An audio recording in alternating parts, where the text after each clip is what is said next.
Pada pertemuan ini akan saya bahas topik gerak melingkar ya. Jadi satu jenis gerak lagi setelah gerak parabola. Dengan metode belajar audiovisual interaktif tutor, saya jelaskan teori pengantar dan soal pengantar, lalu kerjakan soal latihannya untuk menguji kemampuan kalian. Ya. Baik, kita mulai dari apa itu gerak melingkar.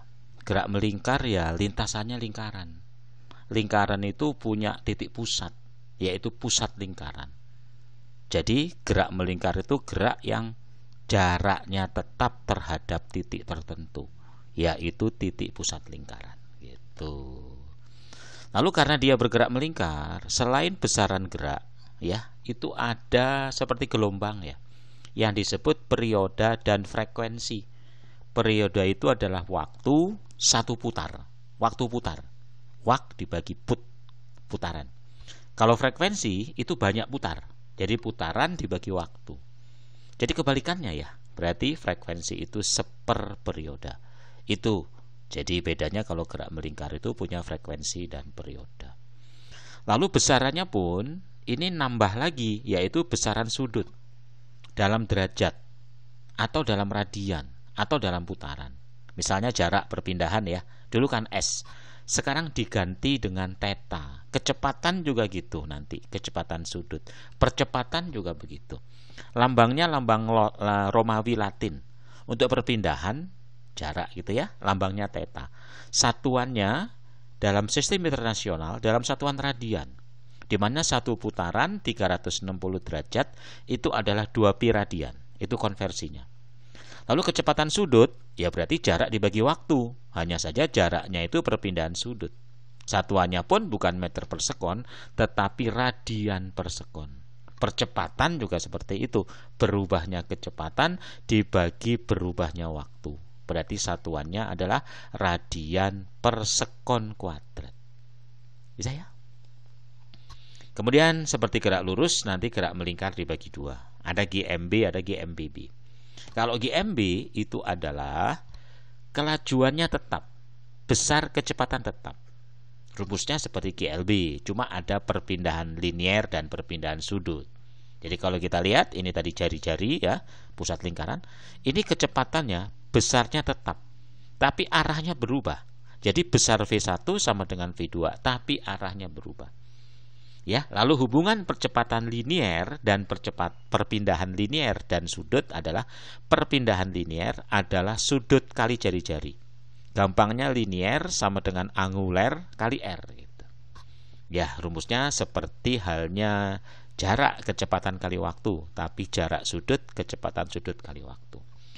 Nah, kemudian kalau kecepatan linier juga sama. Berarti lambangnya V, sudut tadi omega, tinggal dikalikan R.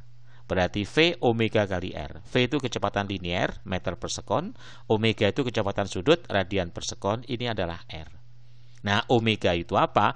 Omega itu adalah kecepatan jarak dibagi waktu. Kalau satu lingkaran 2 pi kan, waktunya periode. Jadi bisa juga omega itu diganti 2 pi per T, sehingga V sama dengan 2 pi per T kali R. Seperti tidak lain F, berarti bisa juga 2 pi FR. Itu untuk menghitung kecepatan linier. Bisa digunakan ini kalau diketahui kecepatan sudut, gunakan ini kalau tahu periode, gunakan itu kalau tahu frekuensi. Lalu percepatan sentripetal sendiri kalau kita lihat itu ada, yaitu yang AS ini, di mana akan mengubah arah dari kecepatan. Yang tadinya ke kanan jadi ke kiri.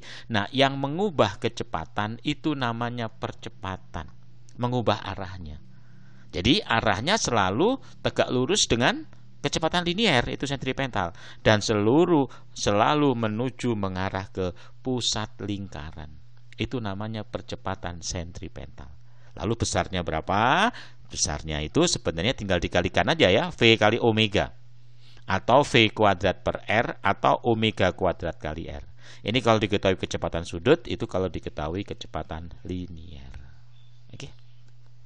Lalu kalau GMBB berarti gerak melingkar tapi kecepatannya berubah. Berarti punya percepatan sudut. Nah, percepatan sudut yang tetap. Rumusnya kayak GLBB. Yang S itu loh, yang VT itu loh, yang VT kuadrat itu, dan juga luas trapesium. Lalu perbedaannya sekali lagi kalau GMB tadi kecepatannya berubah tetap ya besarnya. Kalau ini berubah kan dari V0 jadi VT. Dan punya percepatan namanya tangensial yang alfa kali R. Percepatan tangensial ini mengubah besarnya kecepatan. Ngerti? Nah, sentripetal tetap punya. Berarti ada penggabungan keduanya, percepatan total, yaitu penjumlahan antara percepatan tangensial dan percepatan sentripetal. Karena tegak lurus, berarti pakai rumus Pythagoras. Inilah semua rumus tentang gerak melingkar, baik konsep pengertian, GMB maupun GMBB. Nanti pada pertemuan yang kedua kita lihat penerapannya. Oke ya? Baik, kita ke soal pengantar. Suatu bola melingkar dengan jarak 20. Berarti 20 itu jarak ke pusat, berarti sebagai jari-jari, sebagai R. Kecepatannya radian per sekon, berarti omega. Berapa frekuensi dan berapa kecepatan linear. Jadi 20 itu R dibuat meter. Radian per sekon itu omega. Ditanya F dan V. Masih ingat? V itu adalah omega kali R, kita kalikan aja, dapat. Dan frekuensi itu bisa diperoleh dari frekuensi omega itu 2pi F. Iya dong, kalau R-nya kecoret, berarti F itu omega dibagi 2pi. Dapat 4 satuannya Hertz. Jadi frekuensinya adalah 4 Hz dan kecepatan linearnya adalah 1,6 pi meter per sekon. Jelas ya? Next, rumusnya itu aja kok. Jangan lupa nanti kalau ada satu putaran 36 derajat dan 2 pi radian. Sebuah titik bergerak melingkar dengan sudut 135. Gimana kalau dibuat radian? Nah, masih ingat? 135 dibuat radian, berarti dikali 1 aja. 1 tidak lain 180 derajat sama dengan pi. Jadi kamu kali aja dengan pi per 180. Itu otomatis derajat jadi radian. Kan derajatnya kecoret. Ya, nah akan ketemu langsung. Berapa nilainya? Yaitu 135 dibagi dengan pi per 180. Saya ulangi ya, dibagi dengan pi per 180. Ini kalau sama-sama dibagi 45, 3 per 4 pi. Jadi dikali 1 gitu loh ya. 1 itu kalau dalam radian bisa pi 180. Atau kalau putaran, ya berarti dapat diganti dengan 1 putaran 360. Jadi putaran dibagi 360 itu 1 gitu loh. Jadi kali 1 sebenarnya. Sama-sama dari 48 dapat yaitu 3 per 8 putaran. Jadi 135 derajat sama dengan 3 pi radian atau 3 per 8 putaran. Oke. Berikutnya nomor 3. Tali diberi pemberat. Berarti itu otomatis sebagai nilai jari-jarinya. Jika tali digerakkan dengan kecepatan ini 60, tapi putaran per menit, 1 putaran 2 pi, menitnya 60, berarti ini 2 pi kalau dalam radian per sekon. Ditanya kecepatan linear omega, V, tinggal omega kali R, dapat omega kali R. Ini omega itu R, berarti jawabannya pi meter per sekon. Oke. Next, kipas angin berputar sebanyak, berarti ini adalah kecepatan sudut, tapi harus dibuat radian per sekon. Ini jari-jari, yang ditanya kecepatan linear, V-nya. Tinggal omega kali R. Omeganya dibuat radian per sekon, yaitu dengan jalan putaran itu 2 pi, per menit itu 60. Dapat ya? Tinggal kecepatannya omega kali R, ya 20 pi kali 0,2, 4 pi meter per sekon. Oke, ini semua rumusnya. Nomor 5. Roda berputar, RPM itu kecepatan, singkatan dari rotasi per menit. 1 rotasi itu 2 pi, per menit 60. Berarti kalau gitu adalah sebesar berapa? 12 pi. Yang ditanya berapa frekuensinya? Jari-jarinya diketahui 1,50, berarti mili, berarti min 3, 1,5 ya. Jadi yang ditanya adalah kecepatan linearnya. Apa tinggal? Omega kali R. Bisa. Nah, terus yang ditanya lagi adalah frekuensi dan periode dan kecepatan sudut. Kecepatan sudut tahu itu ya tadi 12 pi, kecepatan linear 1,8 pi, tinggal frekuensi. Frekuensi itu apa? Banyaknya putaran di dalam 1 detik. Jadi kalau ditanya frekuensi ya tinggal putaran dibagi detik gitu saja. Jadi kalau tanya frekuensi putaran aja, nanti karena putaran ya per menit dibagi 60, udah 6 Hz.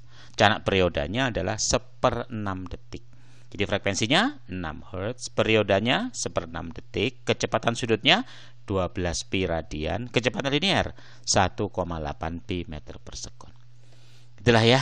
Jadi coba kamu pahami, boleh diulang video ini dan kamu siap mengerjakan soal latihannya.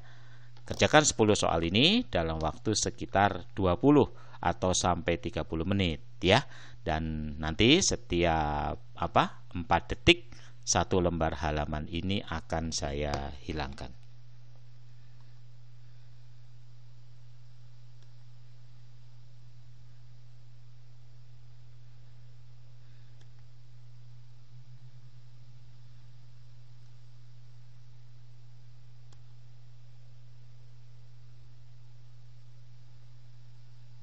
Baik ya, jadi kalian kirimkan jawaban, nanti akan saya berikan pembahasannya. Sampai ketemu pertemuan berikutnya.